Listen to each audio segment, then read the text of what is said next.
नमस्कार भक्तजनों।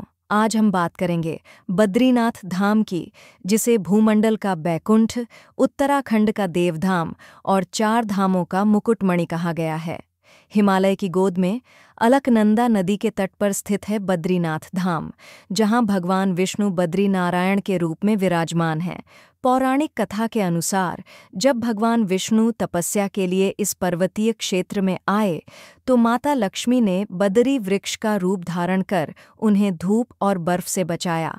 इसी कारण इस स्थान का नाम पड़ा बद्रीनाथ, अर्थात बदरी वृक्षों के स्वामी। कहा जाता है कि आदि शंकराचार्य जी ने 9वीं सदी में बद्रीनाथ मंदिर की पुनः स्थापना की। उन्होंने अलकनंदा नदी से शालिग्राम शिला के रूप में भगवान विष्णु की मूर्ति प्राप्त की और उसे इस दिव्य धाम में स्थापित किया। आज भी वह मूर्ति मंदिर के गर्भगृह में विराजमान है, जिसे दर्शन करने मात्र से सभी पाप नष्ट हो जाते हैं। मंदिर समुद्र तल से लगभग 10,269 फीट की ऊंचाई पर स्थित है। यह पत्थर और लकड़ी से बना प्राचीन वास्तुकला का अद्भुत उदाहरण है।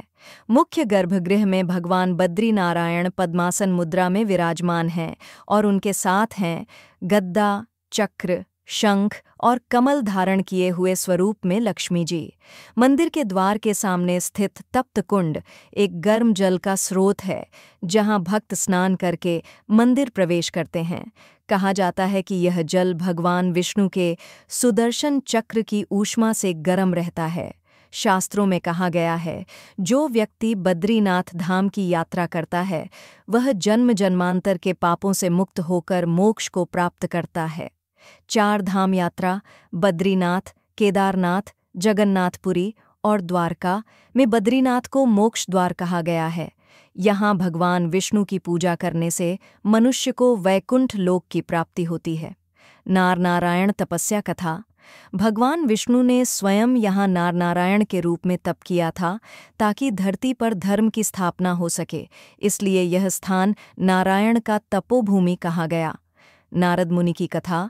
यहाँ नारद मुनि ने भी कठोर तप किया था और उन्हें विष्णु भक्ति का वरदान प्राप्त हुआ। पांडवों का मार्ग। महाभारत के अनुसार पांडवों ने स्वर्गारोहण से पहले यहीं से हिमालय की ओर प्रस्थान किया था। प्रातःकाल मंदिर के द्वार खुलते हैं। पहले महाभिषेक और पूजा आरती होती है, फिर भक्तों के दर्शन के लिए द्वार खुले रहते हैं। रात्रि में भगवान को शयन कराया जाता है और उनके ऊपर चंदन का लेप, फूलों की माला और ऊनी वस्त्र चढ़ाए जाते हैं। यह मंदिर वर्ष में केवल 6 महीने, अप्रैल से नवंबर तक खुला रहता है, क्योंकि सर्दियों में यहाँ बर्फ जम जाती है। उस समय भगवान की पूजा जोशी मठ में नरसिंह मंदिर में होती है। तप्त कुंड, गरम झरना जहाँ स्नान पवित्र माना जाता है। नारद कुंड, जहाँ से शालिग्राम मूर्ति मिली थी।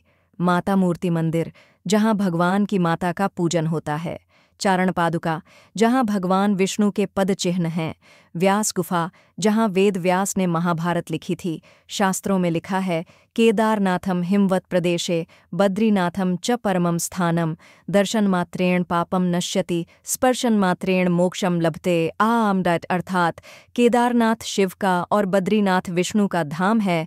इनके दर्शन मात्र से पाप नष्ट होते हैं और स्पर्श से मोक्ष की प्राप्ति होती है। हे बद्रीनाथ भगवान, जो भी आपके दर्शन को आए, उसके जीवन से दुख और भय मिट जाए, उसका हृदय भक्ति से भर जाए और उसे मोक्ष का मार्ग प्राप्त हो। नमो भगवते वासुदेवाय। जय बद्री विशाल।